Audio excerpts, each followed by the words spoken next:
আসসালামু আলাইকুম। আজকে স্ল্যাবের কাজ চলতেছে, নতুন স্ল্যাব কালকে দিনটা গেছি, আজকে সিঙ্গেল ডালি আছে। কাজ শেষ। এই যে বন্ধু, একটা ভালো বন্ধু, এরা আমার সবাই বন্ধুরা কাজ করে। হাই দেন, হাই।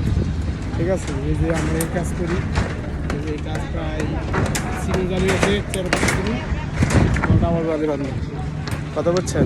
এসে আজকে পবিত্র জুমাতি, তো আমরা নামাজ যাবো ইনশাল্লাহ। তাই ভালো থাকবেন, দোয়া করবেন প্রবাসীদের জন্য, সবার জন্য সবার দোয়া এটা কামনা রইল। তাই ভালো থাকবেন। অবশ্যই যদি আমার চ্যানেল, আমার ভিডিও ইউটিউব থেকে দেখে থাকেন, অবশ্যই চ্যানেলটা সাবস্ক্রাইব করবেন। সবার কাছে দোয়া রইল, আন্তরিক শুভেচ্ছা। আল্লাহ সবাই ভালো রাখুক, দোয়া করি প্রবাসীর জন্য, সবার জন্য সবার দোয়া। আল্লাহ হাফেজ।